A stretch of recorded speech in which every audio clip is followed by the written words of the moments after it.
Off in a row. That's nice. All right. Welcome to Film Strip Live. I'm Jay. I'm Ron. We're super excited to have two of the elves from our friends at Tis the Podcast, Julia, Anthony. Thank you for being here tonight for our third ever Film Strip Live here on Facebook. Again, glad to have y'all here and welcome in.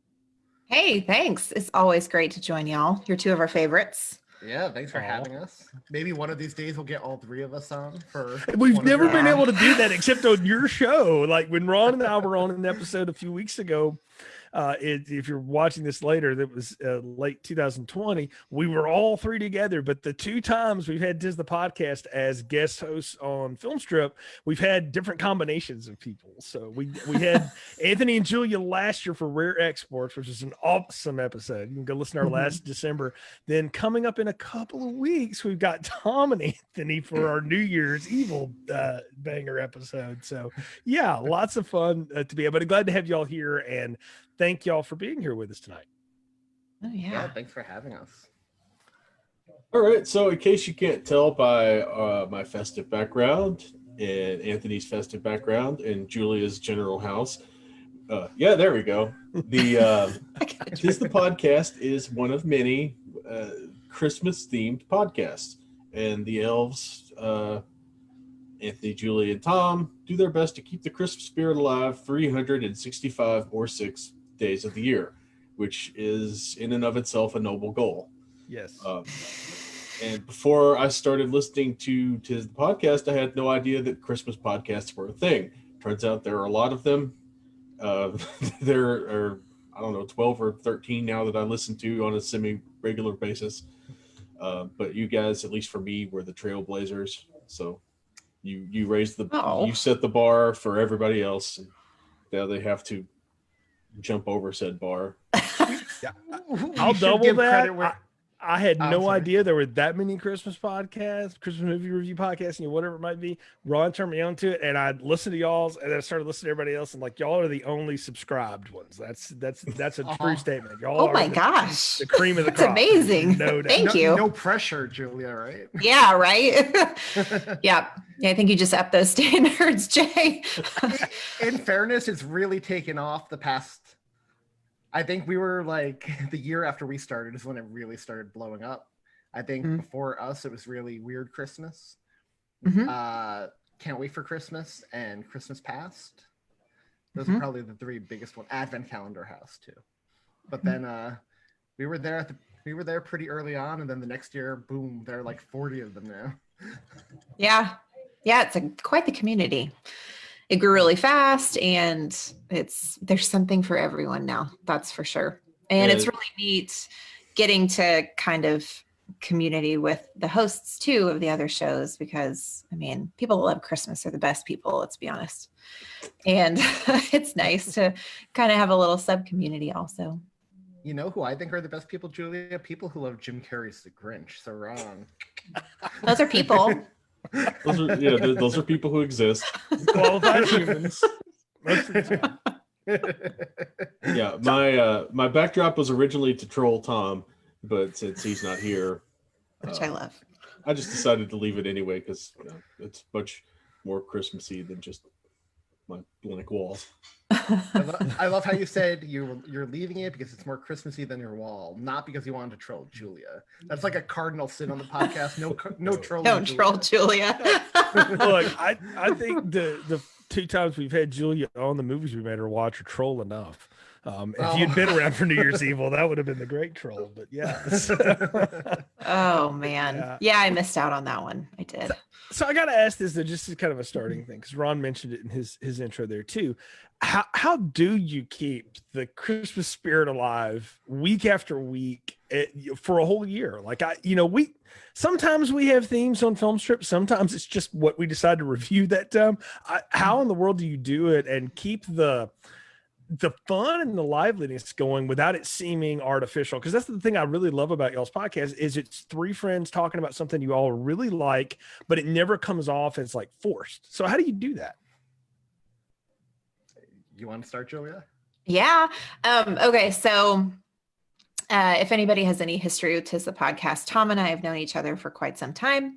And Anthony, stepped into this, and Tom and I aren't super close, but we at least knew each other. So I think what makes us successful is not just that we love Christmas, but that Tom and Anthony and I really have become like a mini family, because more often than not, when it comes to, we typically record Tuesday nights. So when it comes to Tuesday nights, it's a lot less, I'm so excited to talk with you guys about this movie we watched this week. It is sometimes.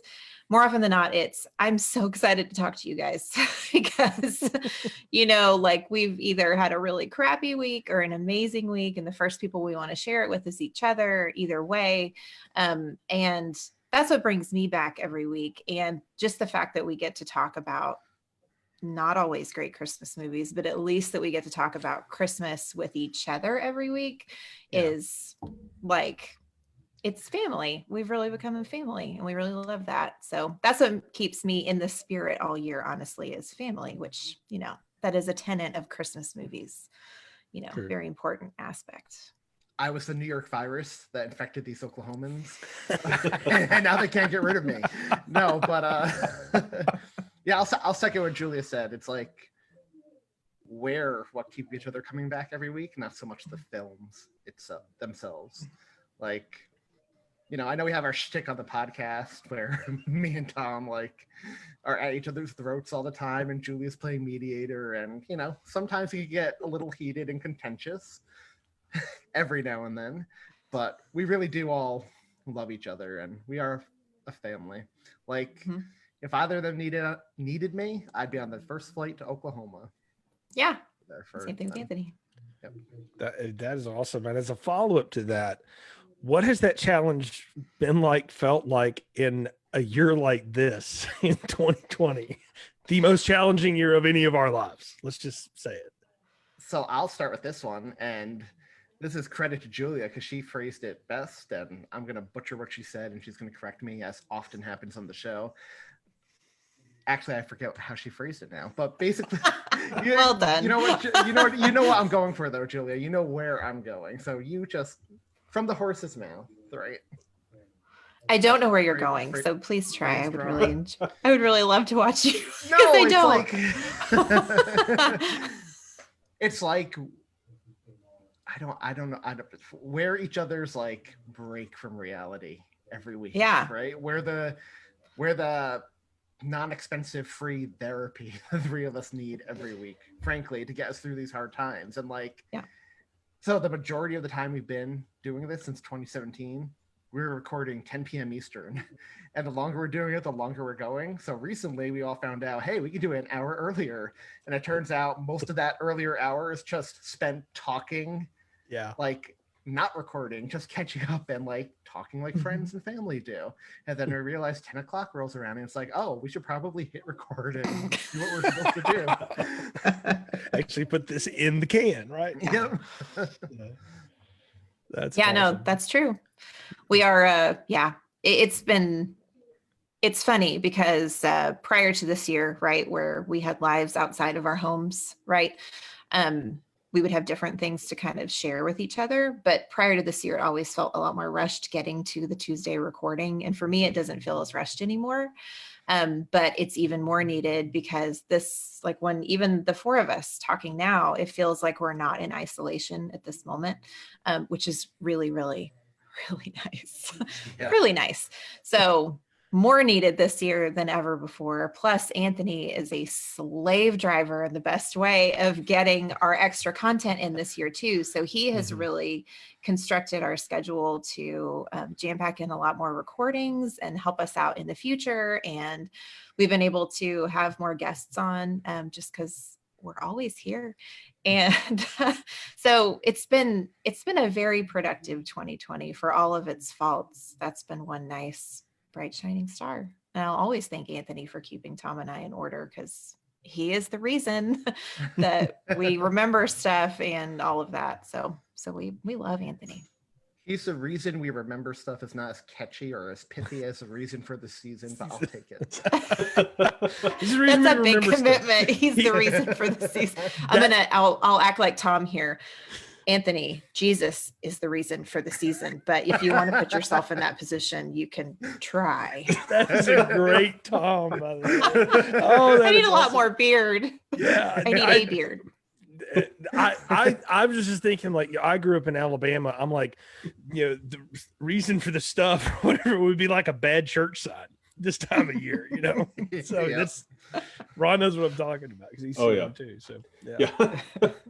Yeah. Back when I left the house, I saw all kinds of things. Oh yeah. Now that I don't leave the house, I don't see anything. It's great. Yeah, back when you could leave your domicile. Yeah. So with the Anthony, you mentioned, Jill, you did that. Like, what I wanted to ask, just because it may be a little, staring at the mirror a little bit, but what does everybody do on the podcast? Like, what's your roles, or do you have defined roles on the shows and stuff? I would really love to answer. Can I answer this one, Anthony? Go for it. In all honesty, it's going to sound like it comes off as a complete joke, but it's not, and I'm okay. I'm okay admitting this live with you guys tonight.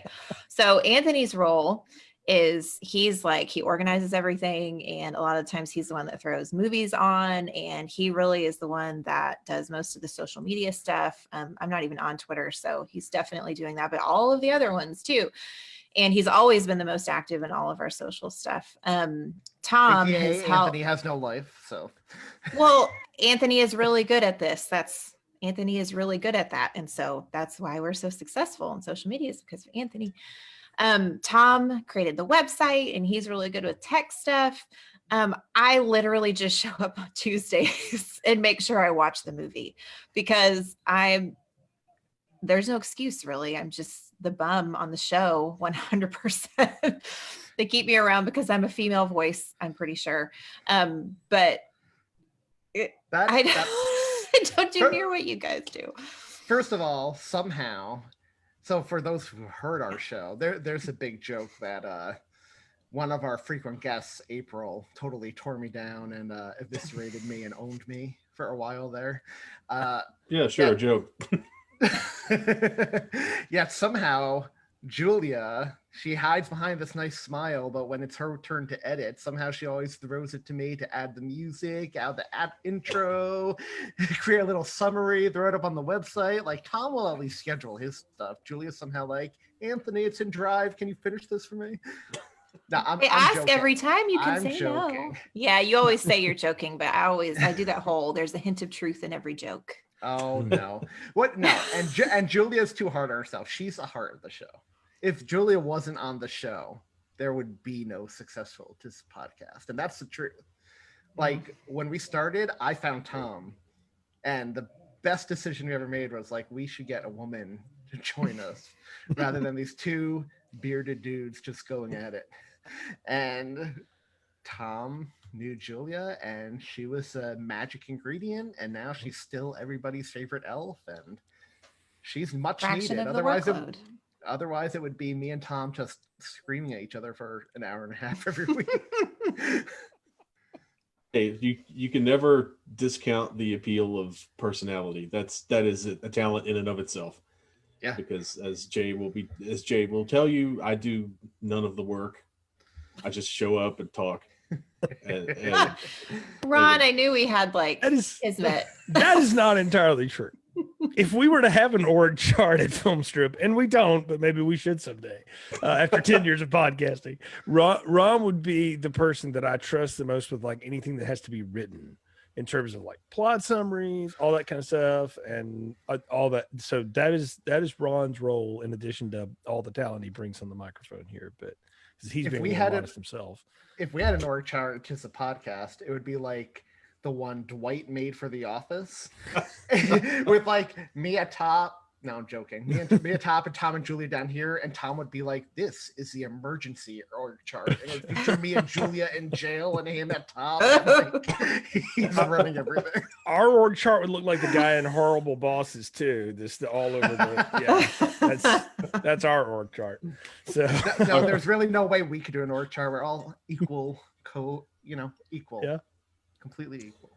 No, our org chart is Jay does most of the work, and Brian does the website stuff, and I do some of the plot summaries, and I set up a bunch of social media stuff that we may or may not use like our letterboxed and we have one now. We didn't have one before you did it. So. Yeah, and I'll pretend it was a lot harder than it was, and I had to hand upload all those things. I didn't just use a little CSV magic in an importer. It was a moment when Ron said he was going to upload like all of our shows, and I was like, we've got like 280 episodes now, man. This is going to be a lot. Like, are you sure you want to do that? Yeah, no problem. And then like a day they were done. I'm like, Ron is magic, because I can't do that. I'd have to do everything by hand. I don't have to do anything. So that's wild. Letterbox makes it really easy for you. So Good to know. okay, so who are you guys going to blame for the list and all of the drama that the list causes, and why is it going to be Tom? Yeah, it's not my fault. I could tell you that right now. I would dump that list so fast. And before Julie would never try to pin it on me because she won't say it out loud. I may be your favorite. Tom, if you're listening, sorry, man. I think there's only one person to blame, and that's the person who completely, put Emmett Otter's Jug Band Christmas so low on his list. There are a bunch of questionable choices. The Star, which he at least admitted he was wrong about. Yeah, there's been quite a few things that, had you seen it at a different point in the show, the ratings would be different. Arthur Christmas. Arthur Christmas. Kirk Cameron Saving Christmas might be even more might have negative numbers. Wait, so as listeners, let's turn that question around on y'all. Who do you think is most to blame? Interesting. I'm just gonna default and say Tom, because I know he can take it. He's like, he's got my cynical sense of humor, I think. So he and I just get. So I would say Tom. If I had to assign blame that doesn't go to Anthony, I would probably also say Tom. That doesn't go to Anthony. Yeah, because you both of you are guilty of saying, well, I need to look at the list so I can figure out where this needs to rank for me. So I rank this at a 5, and I rank this at a 5.5. So we're going to make this a 5.25, and there's just way too much math and way too much paying attention to an arbitrary list of things that, I've never looked at the list. I know it's out there somewhere, and I know I probably can, but I'm not going to. I applaud you for even having one. Okay, because as the guy who invented the first rating system we had, which was way too dang complicated, we changed it to the popcorns that we've got now, much easier to keep up with. At the time, I thought, well, we'll keep up with that through the years, because we were doing the Buffy show and we kept up with like our stakes ratings, because that was how Brian and I rated the show. And we're like, oh, let's keep up with this. It'd be kind of fun. Then we can kind of do like a math average each, at the end of each season, because one, we can remember like, how did I rate this season? And two, it would be fun to put on the website. So if you go to the Art of Slaying, you can still see all those. That never happened for Film Strip because I did not keep up. We had like 20 episodes. I said, I'm not listening to all that again. I'm gonna recount it. So if any Film Strip fan wants to go through and count up all the popcorn ratings of all these seasons, we don't have any bonus content, but if we did, you'd get some. So tweet it at me, and I'll post it. But yeah, we did. I applaud you for doing it though, because that's what's amazing. Like, they keep up with all that stuff. It's enough for me to just keep up with what order we did stuff in. In fairness, we did, because there was one point last year or earlier this year where it started really weighing on Julia. So we put it out. So we put it out to the listeners, and we're like, "Hey, should we get rid of this?" And overwhelmingly, they voted no. And I think that's when Julia just kind of threw her hands up in the air. Was like, "Well, I'm not looking at the list anymore when I rank. I'm just going to rank based on gut that week." And honestly, probably a smart way to do it. But I want to give credit to Matt of TGI Podcast, which is a podcast that covers all the TGIF Friday Christmas episodes, which is awesome. I just guest starred on an episode, which will be dropping Tuesday.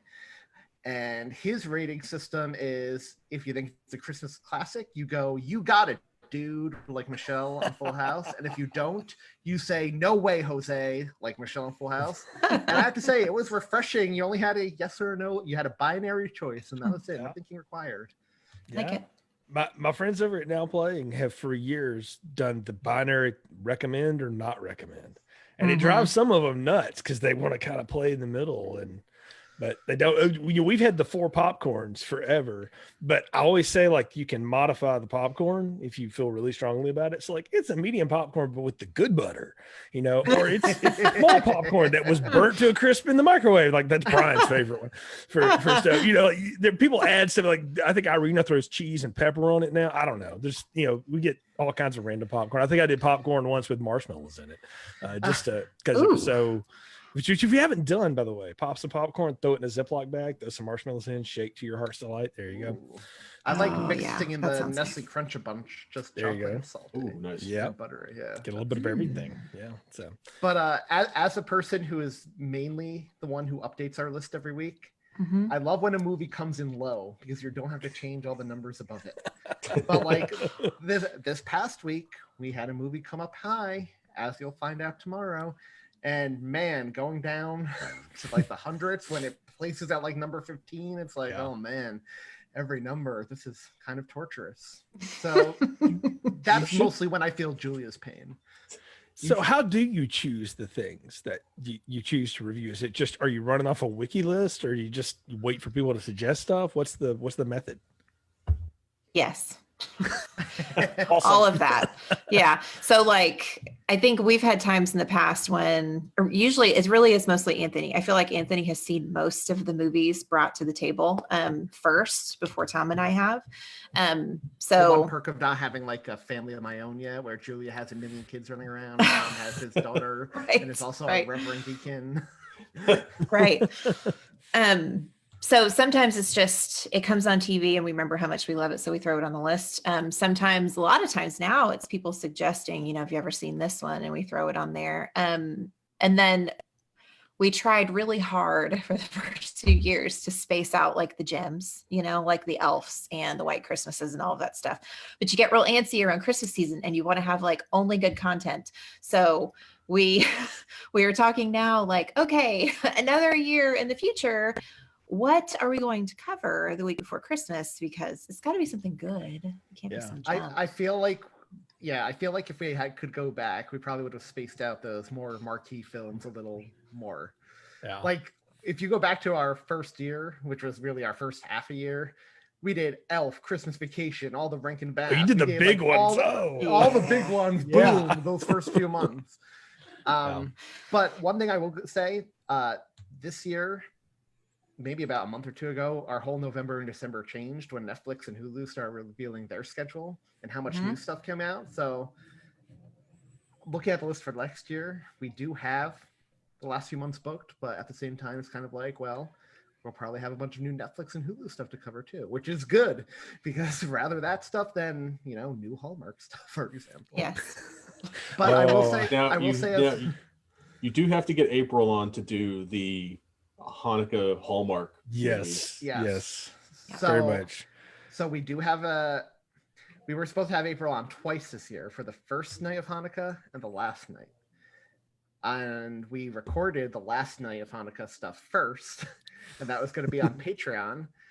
And we never got around to recording the first night of Hanukkah, which is going to drop in our main feed. So now, Friday, the last night of Hanukkah, we're going to take our exclusive Patreon only episode and put it in our main feed for April and our other Jewish listeners. But I do just want to say about choosing movies on the list. So we have an Excel sheet, and then on the next tab, it's all the stuff that we just add ideas to for the future. Yeah. So like the three of us haven't sat down to like figure out what we want to do next year. But I took that list, which had all three of our ideas, and just kind of created a schedule for next year, which I'm sure Tom and Julia will change, and that's fine. But it's like, at least we have something to work off of. Right. But it's based on all three of our ideas because we just have a running tab going with things we discover or people recommend. Or I think next year, though, I did put on the schedule, Ron, a Christmas movie, Christmas, or whatever it's called. Yes, you recommended that one to me, Rod, and I did go dig it up. So that was That was I think that you, based off of your opinions on Hallmark, I think you'll all really appreciate it because I had a lot of fun with it. I need Lifetime and Mara Vista to start producing more murdery Christmas movies. Yes, please. Yeah, because Yes. I am all for that. My wife was to watch all these things, and I look, bless her heart, she humored me all of October to watch just every horror thing that we could find. She likes that stuff too.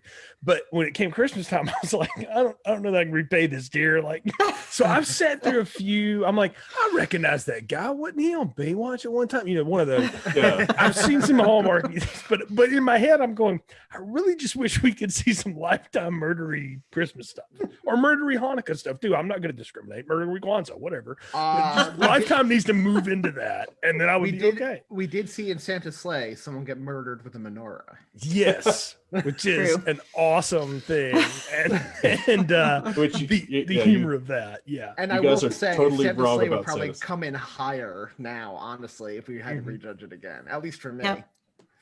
Yeah. It would Yeah. almost have to, because you guys were all wrong about that movie. I will That's tell fine. a personal story about that. We reviewed that, like, I don't know, I think it was like the year after my mom passed away in December. I'm not trying to talk about that, but like the year after is when we did Santa's Sleigh. And you talk about like needing a break from everything. Doing that with Ron and Brian was a total blast. Like only half the show ever made it out because it was just 3 hours of us doing it. Because like we can't have an episode that long about this movie. We're only talking about Heat for an hour. We can't do that. So we did The Dark Knight in 45 minutes. We can't do that. But it was such a blast on the, and I love it. And I'll agree with Ron. Like y'all need to go back and like give that a second. Like you need to have part of the show every now and then where you just randomly do a reprise and a remix and get another look at it, because I think you'd like it a lot better now around. Yeah, And like have April on for that too. That would be the perfect part. Have her on, because I'm happy to say she's going to be on Film Strip in 2021. She's Nice. now recording that. Oh, very soon. fantastic. Really? So, Well, you're both in North I didn't know Carolina. that. Oh, Good for you. right. Mhm. Yep. Good for her. Yeah. That's one of the things I've pitched periodically, is that you just need to do like a rapid fire, take 10 movies and just pick 10 off the list, or have the audience vote on 10 and say, I want them to reappraise this, and Kirk Cameron Saving Christmas, because you can't yell at that movie enough for me. I am all for that. All for that. I'm all for that too. That would be that. I mean, going into year 4.5, 5, whatever we're going into, it's like you need to change it up a bit. Well, Yeah. it gives you that opportunity to reassess things, having looked at significantly more stuff now than in year 1 and year 2, even, because you guys have done all the classics and you've done a lot of everything, and I feel like doing that as like a Christmas in July special episode or something might be fun. I think Ron is creating your Patreon content for you. Is what Well, it we sounds did. like. I mean, Was it this past July or 2 Julys ago? We did recover Elf and Christmas Vacation and everything like that. Yeah, I think it was that. last July. Mhm. Yeah, I remember. Yeah, that. and it doesn't even have to be that in depth. You can just kind of like, all right, here's the 5 movies that people won't shut up about our ratings for. Let's take a look at them again. Exactly. Yeah. Something Well, I know- controversial. Yeah. I know that Disco 54, our friend Steven, wants us to thinks the list should be overhauled one time. Julia and Tom think it's too much work, though. I would love to overhaul that thing. I'm 100% on board with overhauling the list, because I've talked about it before, but I have the perfect system for you guys. You just need to answer one question before you do give it any number ratings. Is it a Christmas movie or is it not a Christmas movie? If it is not a Christmas movie, then you can rate it how you feel about how you enjoy the movie. If it is a Christmas movie, then you can rate it both on enjoyment and on Christmassiness, or whatever criteria you want to add to it. But like, there would just be 2 lists. This is the Christmas list. This is the non-Christmas list. Mm-hmm. Ron, we're going to have to talk to you about being a producer for the show. Like after that. Right? I have a feeling Ron's availability may go down quite a bit for Film Strip in 2021. So I hope the other hosts are ready. So. But that brings up another question. Everyone, I'm sure you guys get asked every time, what's your favorite Christmas movie? That's the perennial topic of discussion. But my question is going to be, what's your favorite secret Christmas movie?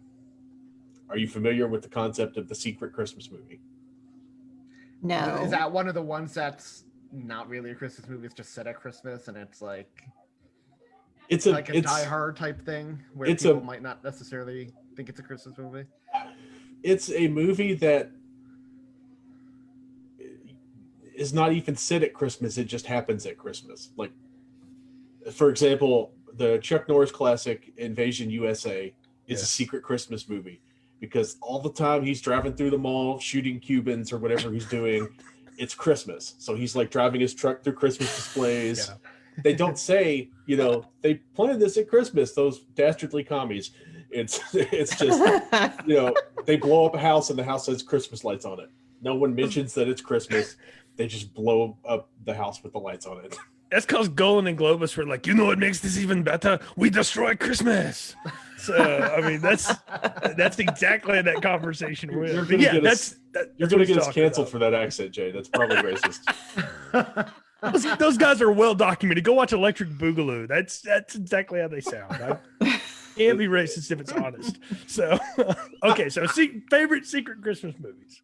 I'm going to defer to Julia first. I want to see what she comes up with first here.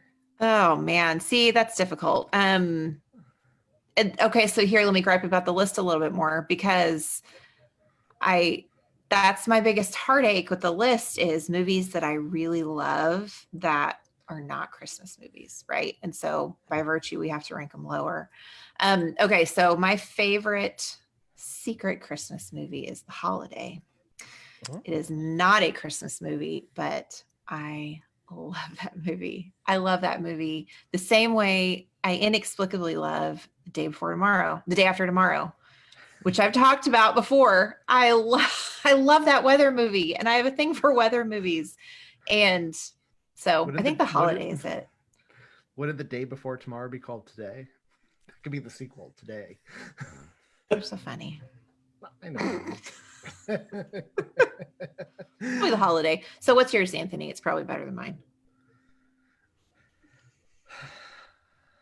I'm probably going to create an enemy here with Julia right now because she ranks this in like her top 10 Christmas films ever. While You Were Sleeping. I mean, that has all the familyness of a Christmas movie, and it's set at Christmas, but they don't really mention Christmas except for that like 1 minute you see them all opening gifts. Yep. Mm-hmm. That's one of the earliest episodes of Film Strip, by the way, which has recently been re-restored in our archives. My original co-host Anna and I did that when we were doing kind of a rom-com thing. So that's funny you dropped that one because I hadn't thought about that in a long time, but yeah, that is a secret Christmas movie. And the easiest way to find it would be the $5 for dropping it.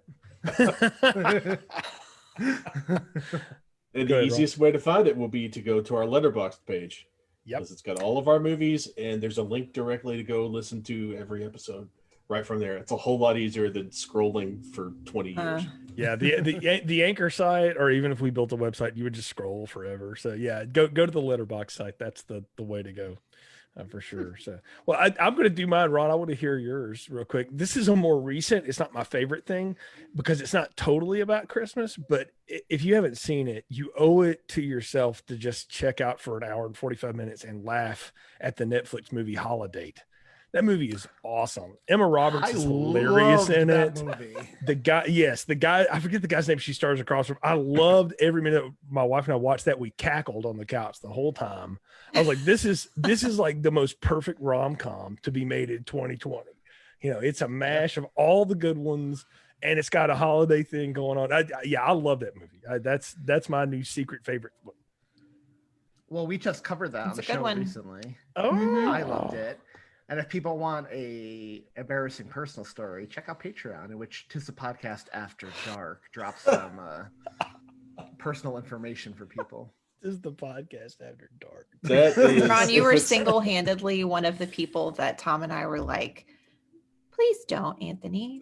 Ron exists. and I have had a really good time with that story. I will say it's worth subscribing to Patreon just to listen to that one because it's pretty spectacular, I gotta say. But my favorite secret Christmas movie is probably this this is tough because I already mentioned Invasion USA, which I love unironically, and I have many disagreements with the elves regarding the oeuvre of Shane Black and whether or not his films are Christmas films, and I maintain that they are. They all are. Yes. Yes, especially Lethal Weapon. Oh, And I made a really good argument for Lethal Weapon as to why I think it's a Christmas movie. I think you changed Julia's mind on that one, didn't he? I think I did too. Yeah, you did. I that's flipped why- on that because of you. That's why Den of Geek pays me the big bucks, and by the big Right? bucks I mean the small bucks. But it's fine. They pay me, and that's a lot better than most people are getting these days. But yeah, my favorite secret Christmas movie is probably gonna be, I want to say, or correct me if I'm wrong, Jay, because it's been a minute since I've seen it, but In Bruges. That Yes. takes place at Christmas, right? yeah, I believe so. Yes. Really? I think that's In right. Bruges. Yeah. Yeah, I believe that is correct. Yeah, that's a long time since I thought about that one too, man. Wow, that was a That's one a and good- done that's for a me very as far funny as a movie. watch. But yeah, We need to cover that movie because that movie's amazing. that I yeah mean, that Brendan would Gleeson any day, Mhm. all day. that Oh, would yeah. that would be a good time to go back into. So I've already made a note here. Julia said day after tomorrow. I'm like, oh, the Julia return episode on Film Strip. I can see it now. 'Cause I got Hey, thoughts about that one. So that'll Sign be me up. fun. I'll make it work. I don't even care what my schedule is. You can book it any day and I will clear my calendar because We I will could talk make- about that movie all day long. That's awesome. We'll make that happen. That sounds. It's fun. like So, everybody has like that skeleton in their closet, right? I feel Mhm. like everybody has at least that one movie that they're like fixated on. And I cannot explain to you, but if it is on television, I have to watch it. I have to. Mhm. And it I feels Which is wrong if what I mine don't. would be. I would direct people to the Letterbox Film Strip page to see the things that I'm fixated on for the last 10 years. 'Cause they're pretty much all there at this point. Yeah. No, I understand. I would direct check out our appearance on 20th Century Movie Club, because for Yes. me that movie is Mad Max. If Mad Yeah. Max shows up on TV, it's one of like 5 movies. It doesn't matter what time of day or night it is. Mhm. I'm gonna sit there at 3 a.m. and I'm gonna watch Mad Max for the 257th time, even though I can recite that movie and I could probably draw it in storyboard. And you're Ron- talking about Ron the is original mentioning- Mad Max? Yeah. Mhm. Yep. The original. Ron is mentioning the 20th Century Movie Club of the Dana Buckler show, by the way. Our friends Dana and Mike, and Mike especially, always good to have us on the 20th Century Movie Club. So just a little tease. Mad Max might be rolling through Film Strip at some point in 2021. I don't know if Ron gets hired away. I don't know if he'll have time, but we'll see. I'll, But I'll make Sounds time like he'll for, make time. I'll make time for that. Yeah. we'll see if that. I've got one for you, gang. I'm going to make you like really narrow your brain down for this or whatever. Favorite black and white like classic holiday movie. You can go outside of Christmas if you want to. I'll broaden it for you, but anything. It's got to be specifically black and white. Miracle on 34th Street, the original. Ah, Oh, do you remember when TBS colorized that? By the way, and they destroyed it. I do. So I own the digital copy of that movie, and it came with both the black and white and color version. Oh, Yeah. Same with my copy of It's a Wonderful Life, which I still maintain is not a Christmas movie, but it came with the black and white and the color version. Oh wow, I like What that. if- That's a good one, Anthony. one of Ted Turner's many crimes against I mean- the world. Oh, so I much. mean, Santa won the Oscar for that movie. Mm-hmm. That is a fabulous rewatch. I would actually uphold that. That's better than it's a better movie than It's a Wonderful Life too. I don't really think It's a Wonderful Life's all that good. I agree. Yeah, I'm not a fan. So Although you heard about the original ending for It's a Wonderful Life, right? I don't know that I have. Where he was supposed to fight his doppelganger, like the evil version of. What? No. Hold on. Oh, I please. want to tell this story correctly. Hold That- on 1 second. That sounds like some David Benioff, DB Weiss garbage to ruin something at the very end. That's Oh man, nuts. that's good stuff. In So- one of the original drafts of the script, the character Mr. Potter didn't exist. Instead, George was shown a reality in which he became a powerful and corrupt politician himself. The climax of the film was quite different as well, as good George Bailey fought his evil doppelganger, a battle that resulted in the death of the evil George Bailey when he was thrown from the bridge. So Superman 3, Yeah. that plot. I mean, I want to see it. I want to see some Wow. alternate universe where that movie got made. That's nuts. Okay, Julia, what do you got? Okay, so I can't remember if it's actually a holiday movie or not, but I am a sucker for Cary Grant. I always have been. Mom and I used to watch a lot of those movies. Is Arsenic and Old Lace actually set at Halloween, or is it just I don't know. That's a an good old question. scary movie? Someone go to the internet and let me know, because I don't know. That's a good.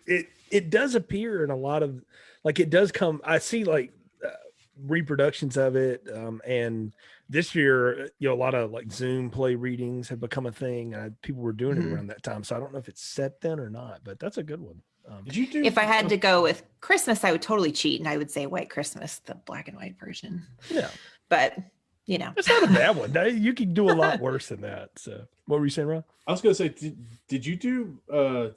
Did the Zoom play reading group that you were involved in? Did they do Arsenic and Old Lace? They did. I wasn't in that one, but they did. They did that. Yeah. So I've occasionally been able to like read small parts in those things, which is a lot of fun to do, because I don't act. I don't know how to do that. So, but it's a lot of fun to hang out with people that do and watch them These do their Zoom thing. live readings is something I know a few listeners have requested we do as Patreon That content would at be some awesome. point. Like do Elf or Yes. Christmas Vacation or one of these classics and just do a read through. That would I be think awesome. we should, That'd be Julia. fun. Just Huh? not to book myself on the show, but you should have like all your other pod friends come on and like have Oh, something with a big totally. cast and everybody Yeah. can play stuff. That would be fun. I mean, Todd would have to be Santa and Elf, right? That's Yes. how it has to go. Yeah, I think so. Absolutely. and I mean, that one casts itself. Todd would have to be Santa. I would have to be James Caan as a New Yorker. Yes. Christmas spirit.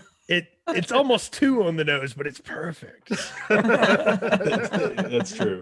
Yeah, that's awesome. That would be fabulous. And I am going to answer your question because I've been sitting on this one for a minute, and it's an episode that I don't know I could stand to do, just because it'll make me cry. But The Apartment. Oh, Ooh, Yeah. Billy Wilder, Shirley MacLaine, that's a great film. Jack That is a Lemmon. great film. It's an amazing movie, and I just cry every time. yeah. Even before I had my daughter and didn't cry nearly as much as I do now, it made me cry. But like, Mhm. Your stories about crying with your daughter make me very wary to become a parent because I cry at movies at the drop of a pin right now. Anyway, when I have a kid, I'm just gonna be bawling over the everything. Yeah, that's pretty much how it works. Yeah. I think it's good to cry at movies. Everybody always talks about like, oh, I don't want to cry at a movie. Like, yes, go, dude. That's what you're there for. It is your Yeah. therapy. That is why I'm you're gonna be there. like, how could I have called this a bad child actor? This is sweet. Yeah, you will. Oh, no. Okay, well, I feel that, but I'm also a T on the Myers-Briggs scale. So I'm like, yeah, but bad is bad. I'm sorry. Oh, that's a sweet face. You're terrible in that role, but you're really cute. So. Yeah, every other movie I watch ends up like I'm crying like it's the first 10 minutes of Up. Oh gosh. I tell you what, that Hurting montage is yourself. just Yeah. that is That montage was the most people I've ever heard crying at one time in the theater. Yeah. I couldn't hear That's- anybody over my own. 'Cause as it was playing out, you could just hear. Yeah. Yeah. It's horrible. Them. ugh. See, I have a problem with Pixar movies because I realize all things are manipulation at some way or another, but Pixar is so good at it, and I hate them for it because they find Yeah. like the thing that I want to not remember from my childhood because it would make me sad to think about again. And then we're just going to put a pin in it and just stick it in your forehead. They are They great. John do. Lasseter is the devil, is what I'm trying to say. Welcome to my TED Talk. So- Toy Story. The end of Toy Story 3 makes me bawl like a baby yeah, Oh, every yeah. time. every time. Every time. And I remember I saw that film. When was that? Was that 2007? The year it came out. Sure. Something like that. Sure. I can't remember. I'm pretty sure it was like I don't know. Maybe it was right before my sister went to college instead of me, but we went as a family. And like that scene where, you know, Woody's watching through the box as he's saying goodbye to mom and everything. You could just hear my mother with her 3D glasses on sitting beside me, like bawling her eyes. Gosh.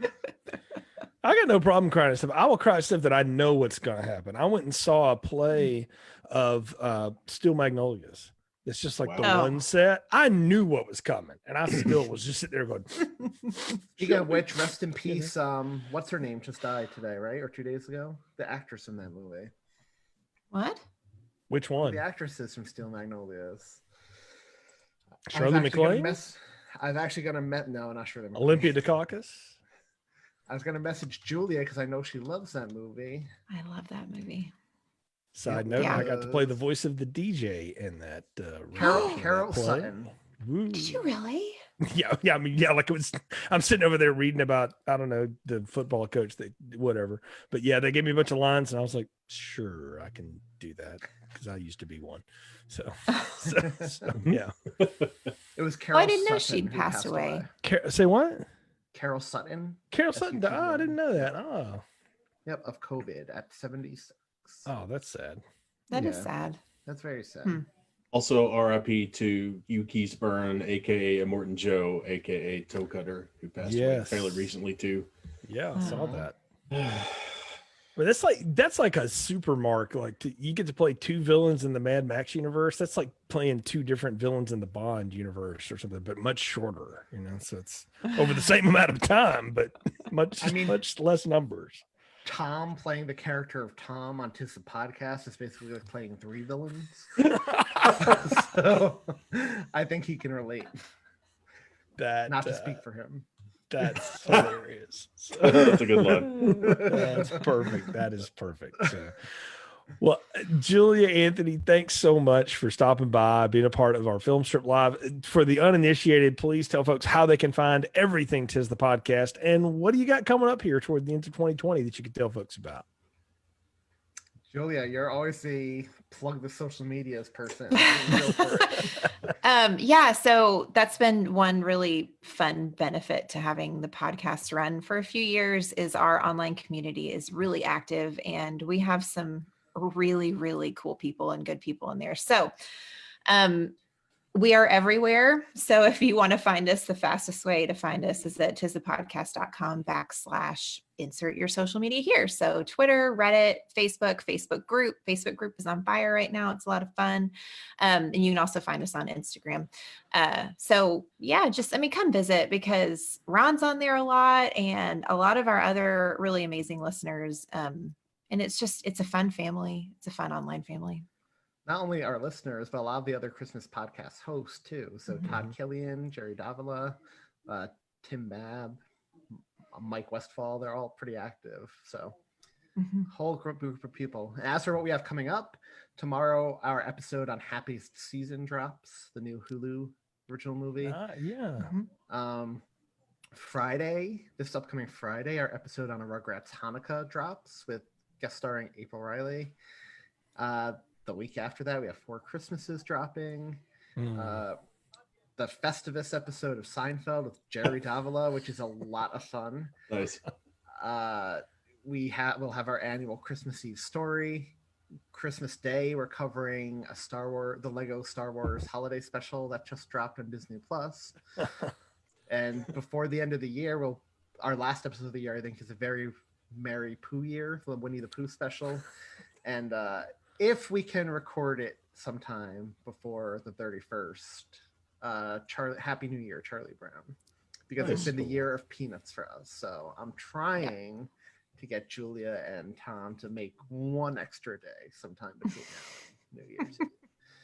Just tell Julia it's about the day after tomorrow, but then sneak the just peanuts swap content it. in there. Exactly. There you go. Oh, we had to swap that. Be like, is it tonight? Is it tonight? We're recording tonight. Is tonight the night we're doing the day after tomorrow? Right. Can I plug a few other things? Please, yes. So if you want to hear us other places, we're going to be all over the map this week, the three of us. So tomorrow you can hear Julia on the new episode of Netflixmas with Holly and Scarlett talking about Godmothered. Tuesday, you'll hear me on TGI Podcast with Matt Urich covering the season 3 Christmas episode of Step by Step. Also Tuesday, you'll hear all 3 of us on Christmas Clatter with Todd Killian, where Julia, Jerry Davila, and Michael Kristelman judge as me, Tom, and April duke it out in the next Merry Melee. So all over the place this week. The Merry Melees are always a blast. Those are always fun. That is awesome. I am on the short list to get in there at least once, so I'm excited. That is outstanding. Well, again, thank y'all for being a part of Film Strip. Thanks everybody for watching. Rod, this is we're doing this on Sunday, December the 13th here, December the 14th. We got something kind of special coming out, Ron. What are we doing? That's a great question. Oh, I remember now. Ha. Is tomorrow the big drop? Tomorrow is the big drop. Tomorrow, yes, your early Christmas present. Tomorrow is your early Christmas present. We will be dropping all 6 Paranormal Activity movies. Yep. All of them. I love those movies, so I'm totally going to be downloading them and listening to them throughout my Monday. So, well, you're going to get them all at one time, recorded over many years between Ron and Nick and I. One of those, like, we got to a point that we were going to do one. Everybody started moving and changing jobs, so we kind of picked them up here and there. We finally finished it up. And really excited to revisit that and just do something kind of fun. And then the big surprise, though. Go ahead. I think you need to put a question mark at the end of "finished it up" because I'm sure another sequel will come out eventually. I mean, I've been waiting for a while. I hear they're going to do one. It's on the list, but it's going to be a reboot. Which I don't. Why would you reboot a movie that cost you $30,000 the first time and you made $400 million on it? But whatever. That's just what we do. But anyway, so we got all of those. You can hear us talk about all the rando characters and Katie Featherston and all that stuff on Paranormal Activity. And then coming out a couple of weeks after that, probably going to drop this like on Christmas Eve, our very special end of the year bang. Anthony and Tom joined Ron and I for a round of New Year's Evil, which is my New Year's Eve thing to do because I don't want to go out and be in the madness that is Charlotte traffic or anything like that. So, and you can't go anywhere this year anyway. So my thing is usually watch New Year's Evil and go to bed. That's sort of my go. And if you haven't heard that theme song, go Google it right now. Go throw it in your YouTube machine. It'll be in your ears forever. It's awesome. So yeah, but it was a lot of fun. And of course, it's always a blast to have y'all on here. Open invitation always to come on Film Strip. We'll definitely have you on many times as we can during 2021 and just continue to keep doing the things you do, because as I said at the beginning, the thing that separates Tis the Podcast from all the other Christmas podcasts, holiday movie podcast stuff is y'all have so much fun. And you said it best, Joey, y'all are a family and you can hear it. It comes through on the show. It's a lot of fun. And as a listener, it's fun to kind of get to be a part of that every week. So thank you so much for all the content you give and for being so giving with your listeners and for being so cool with us too here and hanging out with us on Film Strip. Really, really appreciate it.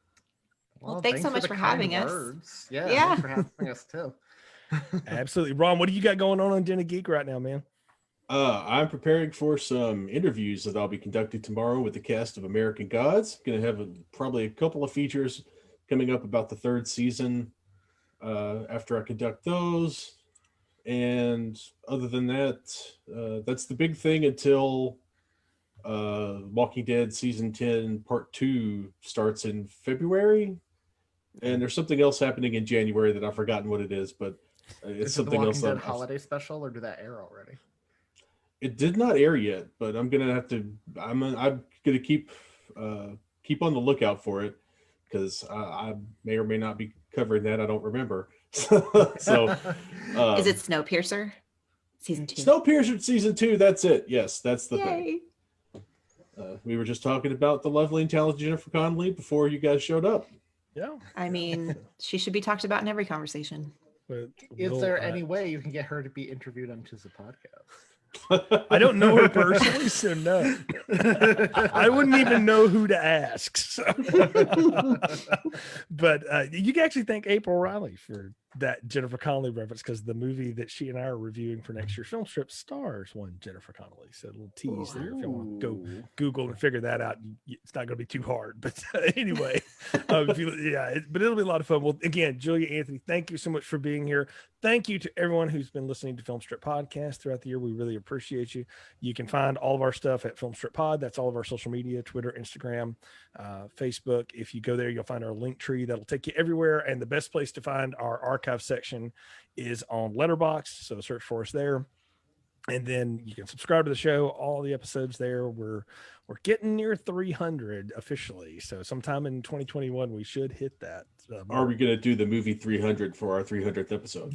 I've never seen it, so maybe we should. So, oh man, but it almost feels on the nose. So I kind of feel like we should do something else completely opposite, like Year Zero or something. I don't know. That really bad Year One movie with Jack Black. Year One. I don't know that I would subject anybody to that. I'm not watching that one again. I already had to write about it for Den of Geek when it first came out, and I'm not going to go through it. Spoiler alert, small popcorn, no. We're just gonna that's a behind the scenes conversation that happens on Film Strip. Like, Jay, can we do this? No. So I'm telling you right now, if I can't come up with anything good at all to say, like I don't want to hate on stuff. It's there's enough of that in the world.